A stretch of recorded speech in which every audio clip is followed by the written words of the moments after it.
Ever hear of IQ, OQ, and PQ in software validation? Let's break down what they actually are. So, what are these three critical steps in the validation process? Let's dive in. First up is IQ, or installation qualification. Basically, you're just asking, is everything installed correctly? You're checking for the right version, the right environment, and making sure all the components are there. Next up, OQ, operational qualification. This one's simple. Does the system actually work like it should? So here, you test all the critical functions. You gotta verify controls and limits behave as expected. And last, we've got PQ, Performance Qualification. This is all about confirming user requirements are met. The result? You deliver that official validation documentation to the client. It's the final green light. But look, here's the real key. Don't just memorize these acronyms. You need to get the why.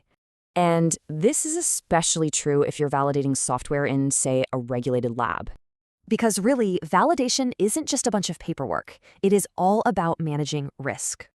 Want more practical tips on validation and lab informatics? You should definitely follow CSols.